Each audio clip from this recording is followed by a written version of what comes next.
Alright, so welcome to another video. Today I thought we would start looking at the system settings and really start customizing the look and feel of the Linux install here.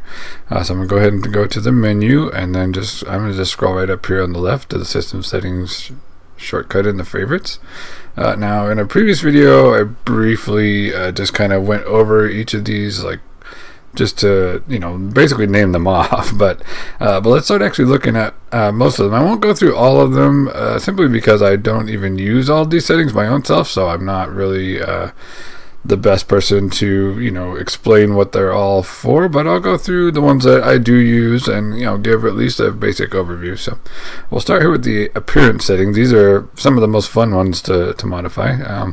So backgrounds here, if you click on that, these are all the default, wallpapers and desktop backgrounds, whatever term you want to use, pictures basically that you can use for your background on your desktop here. And you can also get to this by just right-clicking on the desktop here and the empty space, and there's a change desktop background option, and that will also pull this up as well.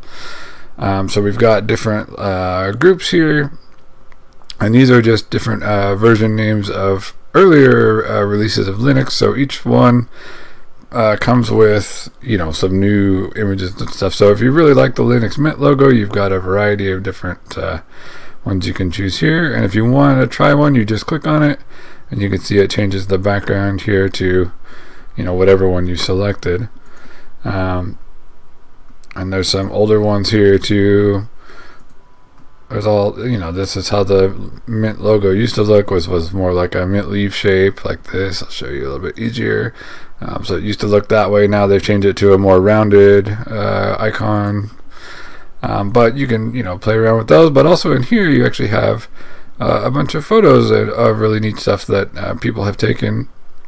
And, basically you said, okay, we'll use these for, the default desktop backgrounds and things that come with Linux Mint. So there's all sorts of different ones that you can pick. This one at the bottom here is the newest group.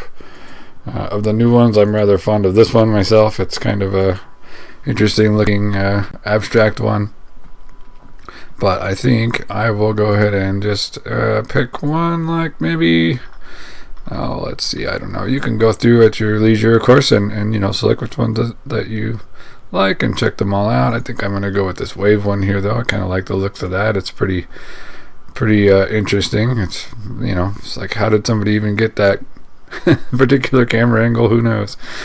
It's pretty impressive, but I like that one, so I'm just going to go with that.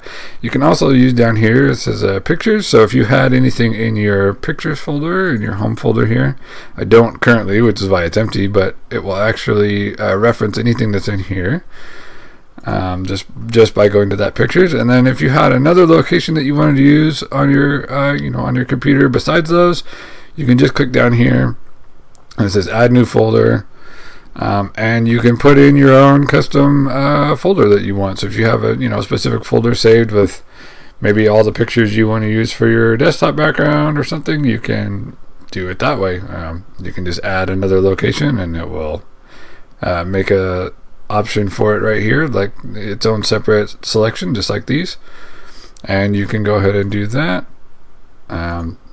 So you've got quite a few options there. Even just by default, there's a nice selection of images here, even if you don't want to use one of your own pictures or anything like that.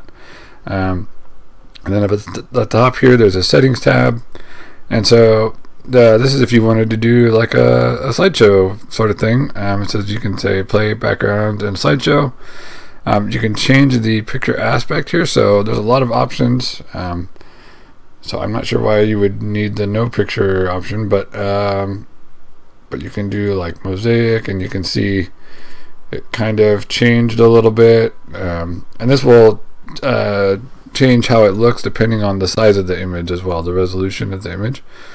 And you could do centered, and it will, okay, that doesn't change from the mosaic section. So scaled, and you can see scaled, it tries to fit the entire image in the window, or in the size of your monitor, your resolution.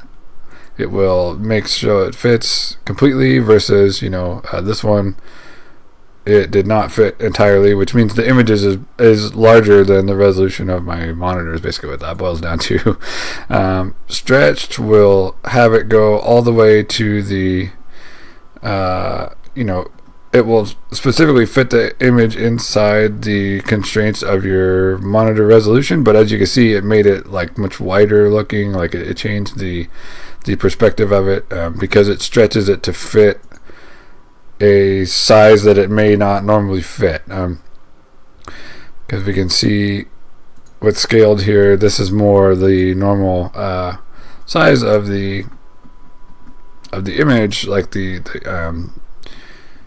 aspect ratio, I guess, is the term that I'm looking for here, but it's not, it's not quite as wide as my monitor goes. So using the stretched option, it kind of stretches it out in a noticeable way in this case.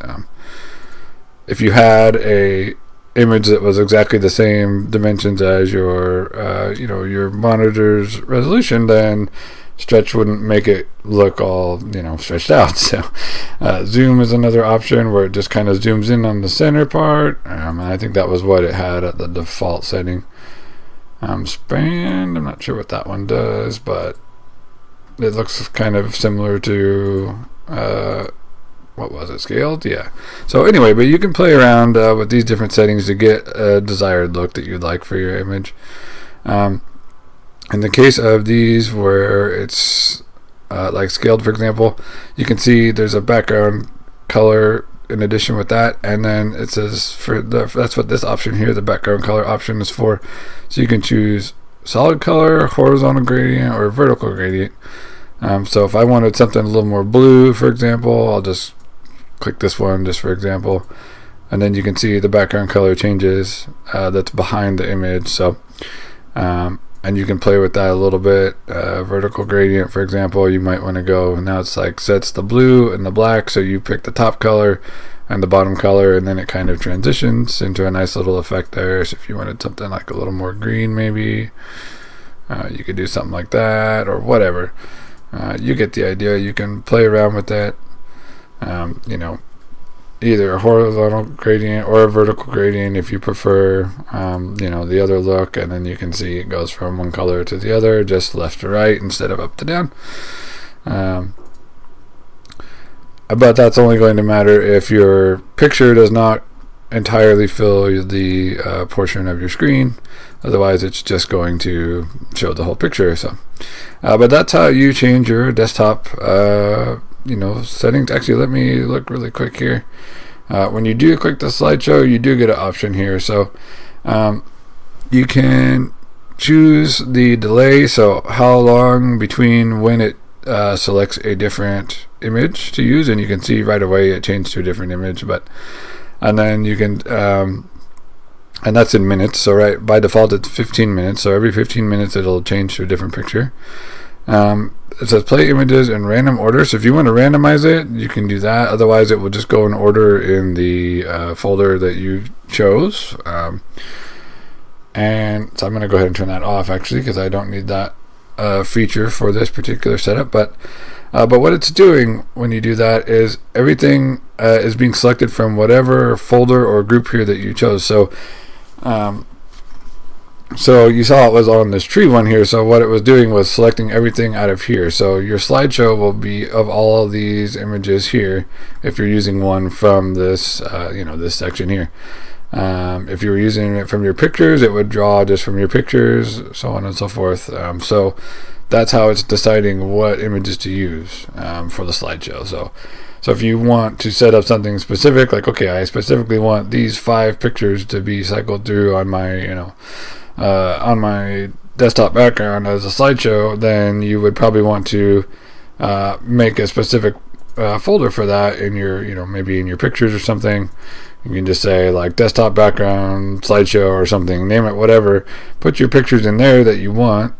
That you want to be able to show up there, either copy and paste them in there or whatever, and then you can add that location with this button here. It says add new folder. You would just come in, you go to pictures, select your folder that you made, hit open, and then that would add it as its own destination over here. So you could have a custom slideshow basically of whatever images you wanted. So that's how you do all that, and gives you a nice way to customize the look of your desktop background and everything.